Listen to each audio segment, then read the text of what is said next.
Hello and welcome to Dingoes Ate My Podcast, Season 2. I'm Paul, I'm Dave.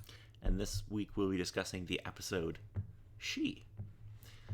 Alrighty. This episode originally aired February 8th, 2000, originally attracting a viewership of 5.25 million viewers.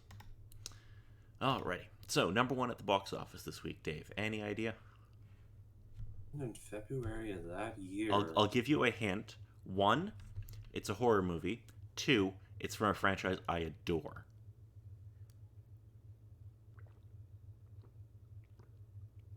It's been a while since we've discussed about horror movies for those particular things. The first thing that popped into my head was one of the Screams, but nah, I'm not sure. That might be a good way to go. I'll go with Scream 2 then, I suppose. Oh, you're so close. It's Scream 3. Okay, it was 3. It's the weakest of them, but I still enjoy it because it's Scream. Indeed, it is the Screams. Alrighty. So, number one song in America this week. Any guesses? Hmm. Nothing that I can specifically remember. It is a song called I Knew I Loved You by Savage Garden. Oh. And finally, some video games. We only have actually one for this week, but it's fairly. I feel like it's become more famous over time, Eh. but it is a PlayStation 1 release that came out on February the 10th called Vagrant Story. I'm not sure if you're familiar with this. The name is ringing a bell, but I'm trying to place it. So I think I may know of it, but it's yeah, only vague. 2000 action adventure RPG. It's kind of I've never actually played it. I've only seen footage of it, but it seems it has a really unique kind of some mechanics and stuff. It looks really interesting. I think I vaguely got it, but pretty much just what the box art looks like. Just with that. But again, it's a fairly notable. Yeah, the box art isn't really that good, at least the North American one. The one Yeah. interesting thing about the game though is like there are no shops or like you don't interact with other characters. Hmm. You like have to modify your weapons all yourself and stuff. Okay. Yeah, it's kind of a cool little mechanic. Anyway, let us move on to this episode of Angel. So, we open up with Wesley dancing. Well, the fact that Cordelia has the party at her place with shocks back to Wesley dancing, which, as it stands, cringe. It's so good. I do not disagree, but still cringe. It's very good. So yes, there's a party at Cordelia's apartment. Wesley is dancing, and then Angel starts talking to this girl, and he has like a mental flash of him dancing, and that's very funny as well. Yeah, yeah. Like, on the one hand, he probably could dance. It would probably be a little bit archaic, though. Yeah, I mean it would be like 1800s though. It would be like Yeah, ballroom dancing. yeah, which doesn't exactly match in most cases. No, not so much. Not in 2000 at a house party. Alrighty. So we cut over to a man in an ice factory that is watching over this like coffin-sized crate that he's guarding allegedly. Believing that someone is alive and suffering inside, he breaks open the box, then stands back in shock at its contents. Shortly, we will see that Cordelia will have a vision of this person, and they are. How do I put this? They are melted and their eyeballs explode. Out of most things within the vision that's mostly blurry, they give the couple little hit points, but they just had to show those eyes popping. Oh yeah, that's some like Indiana Jones like kind of effect there. That I love that. Hmm. All right. Oh, also Wesley officially becomes a member of the team in this episode early on. Yeah, I believe so. With the next shot of them in the office, I think it was pretty much a case of, Wesley, do you need a job? And it's like, Yes. oh, really? Yes, I do. Just make yourself useful. Anyway, so Cordelia has this vision. They realize that they have to go to the Jericho Ice Factory. Basically, Wesley has to drive Angel there, again, because of the vision. Inside the facility, Angel finds the incinerated corpse, as well as the crate he was guarding, which now contains only ice. Hearing a noise from another section of the factory, Angel discovers the presence of a humanoid demon named Tay, who reveals that he is from another dimension sent to bring back the vicious demon, a vessel of pure rage, which has escaped from his realm into an unsuspecting L.A. Dun dun dun. Okay, so Angel is gonna start investigating. Excuse me. He breaks into the dead guy who was his last name was Wilkers. He breaks into his office because he was in private security. He's like, "Hey, I want to find out who fucking hired this guy." He finds an invoice for Jericho Ice, which he pockets, and a large amount of cash, which for some reason he doesn't. There was at least a couple $100 there. I'm just saying. Oh, shoot. I remember seeing that thing. It's like, oh, yay, they could actually get some money to pay. But, oh, he didn't pocket it, which on the one hand, it makes sense. But on the other hand, you still have employees, Angel. There was at least $300 or $400 there. I'm just saying. I'm just saying. Anyway. Apparently not realizing that he's being observed, Angel is surprised by the sudden appearance of a female demon who, blowing her small size, effortlessly knocks him out with a powerful blow that scorches his arm.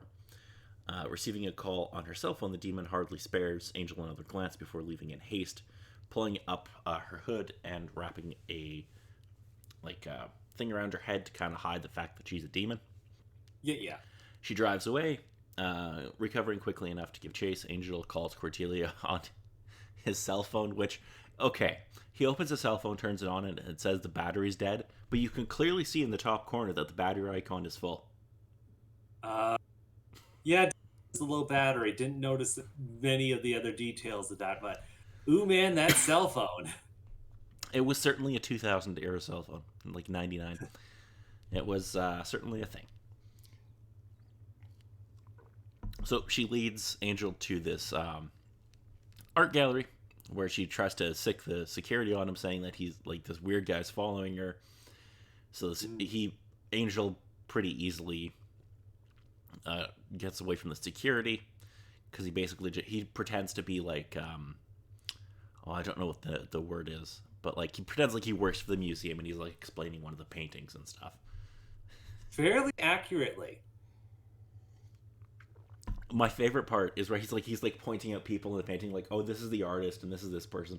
He's like, and oh, this guy was a poet, and he wrote a poem about vampires. Also, he was shorter, fatter, and more drunk, which is a very good moment.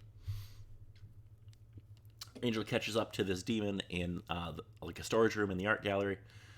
This portal opens. Another demon comes through. Angel's like, what the fuck? So basically what we find out is that these male demons from this other dimension are, when the women become a certain age, they have like these, I don't even know what to call them. They're like little like, what do you call them, Dave? Little things on their neck. They're either just with spines or particular things near the upper part of the. Yeah, they have these like little sticky outy stegosaurus things, but like they're small, not huge. And they're like, oh, that's like what controls our like emotional and sexual urges or something like that. And then the men are like, oh, we'll just take them out because that'll make you easier to control because we're good people. Well, they're not people, I guess, but you know. Right. So that's the basic idea. So Angel's like, oh, fuck. Now I gotta help protect them. So, excuse me. Angel and this female demon fight Tay's team at the gallery. Wesley continues his research and discovers that the men of the species are called something that I'm not even going to try to pronounce. and that the women are basically enslaved to them. That's why this demon, Princess Jahira, I probably pronounced that wrong, is trying to basically rebel and protect the women from, being slaves. Hmm. Yes. So she's able to run off with the one girl that came through the portal is captured. She has the things ripped out of her neck. She's all like docile and not fucking functioning, basically. Yeah. Um, the head of this rebellion goes to this spa where she has other girls waiting that basically they have to be put on. They have to like lay in these ice baths because of the difference in temperatures or something because of the dimensions. So the demons learn where she and these other girls are. They're like, oh, we're gonna go do what we gotta do. Angel finds that invoice that he pocketed earlier and is like, right, I know what I gotta go. Comes down to a big showdown at this spa where Angel helps fight off these guys.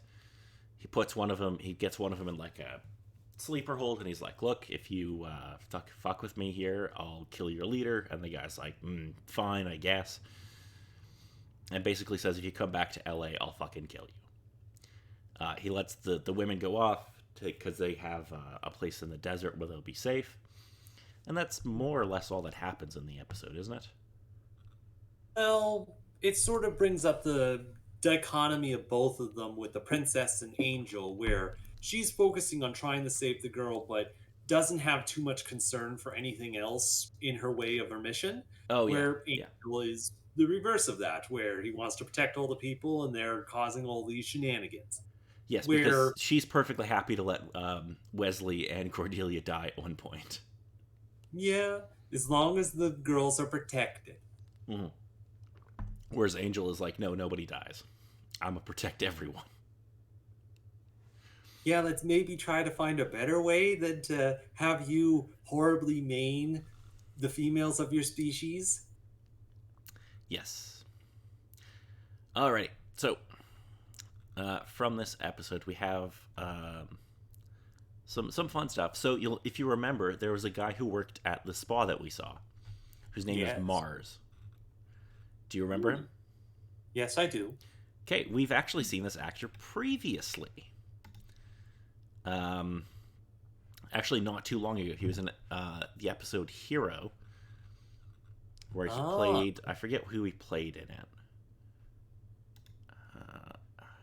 Oh yeah, he played one of this. He was the same type of demon that Doyle was. I see. Just for fun, little bit of fun. That is Sean Gunn again, the brother of James Gunn, the director. I see.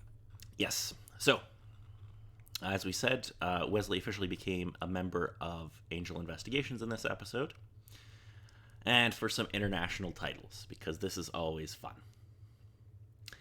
In French, the French one is the best this week, I have to say. Oh, The French one is the best. The French one is War of the Sexes. oh, there you go. Matches and Pretty runs good, with that right? sort of thing. Mm-hmm. The German one is not very good at all. Hmm. It translates as the Women of Odental, which is, I Uh, think, the name of the dimension that they're from, mm-hmm. which is not terribly good. Kind of a little bit too much on the nose. Well, it doesn't really like if you're just reading that, you have no idea what it is. Hmm. Alrighty. So, did you have anything else to bring up about this episode, Dave? I think the only one other point from this one is Cordelia, I think, is getting really used to her powers. Just the random case of talking, it's like, could you hold me for a sec? It's like, what? It's like, hold me, I'm having a vision, I'm gonna collapse. Oh, okay. Yeah, they seem to be less debilitating now.